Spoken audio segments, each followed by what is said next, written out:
Hello, my name is Akhim Alexis and I'll be reading two poems today. The first one called In This Small Place. In this small place. It is the usual disposition of corners to be polyvocal, and so between the voices of future morbidities and past registers, I contribute my current grammar to the orchestra of echoes. In this small place of trapped sentences and bowed heads, I figure I should construct a home of sorts, some safe mound to rest my rejected memories, an inventory of numberless notations. Here, at this junction of womb and hospital hands, I assert utterance. It is my most innocent junction, the corner of unknowing. Here, in this small place my mother calls a home, I speak thank yous and offer a taught prayer over a hot plate.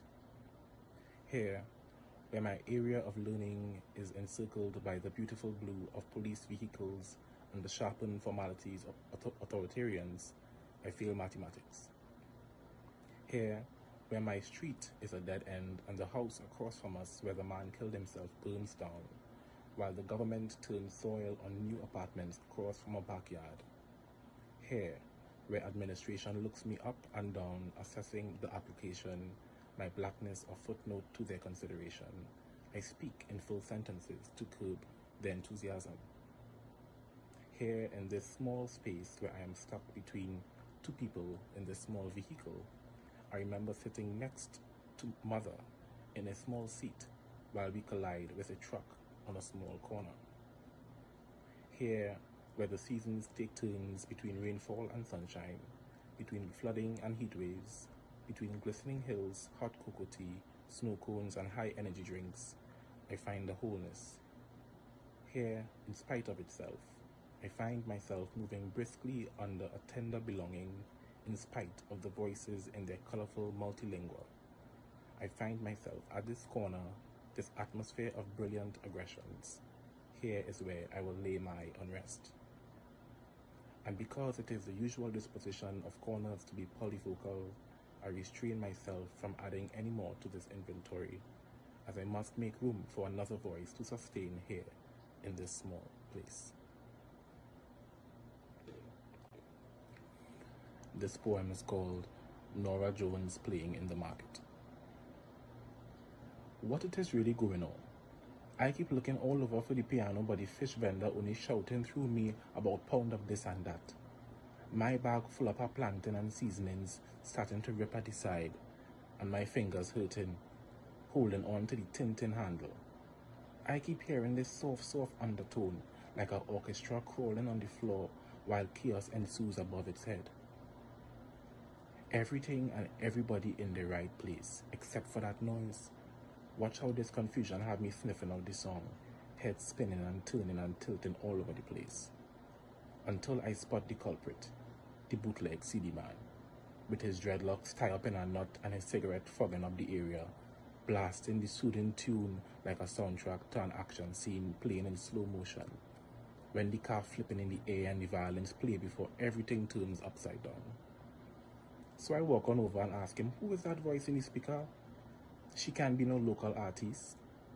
Same time he lowered the volume as the haggling over tomatoes and onions engulfed me. He opened his mouth, smelling of stale tuna and smoke, to tell me, yes ma, this is Nora Jones, big singer giving you some sweet slow so you can love up your man. I just suck my teeth and think to myself that a man could spoil everything. The most beautiful song in the most chaotic place, and he just boiled it down to something stink and sexual. But I buy the CD anyway, so I could go home and cook up a niceness, put on my Nora Jones and love up myself. If the CD seller want my man to get love up so much, it's best he come and love him up for me, but leave Nora Jones out of it. This poem is tentatively called The Shadow Man, and it's about a guy who walks into a bar and spends the night ruminating on his life. So this is The Shadow Man 2. One day I woke up, feet attached to my shoulders like a freshly minted black butterfly, beautifully cumbersome. Eyes made president of my body, staring me across my room, nostrils battling the dust particles mid-air, toes curling above me, birds arguing outside my window. "Look at him fly," one of them says. "He shouldn't be allowed to," the other bird says. "Why not?" the first one responds. "Because now he may think he understands us. Now when his wife kicks him out, he may want to build a nest directly opposite us. Haven't they taken enough?"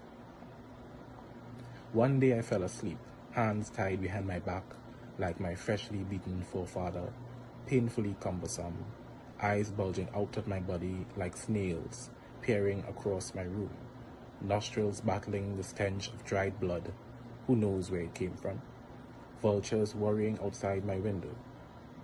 "Look at him die," one of them says. "He shouldn't die like this," the other one says. "Why not?" the first one responds.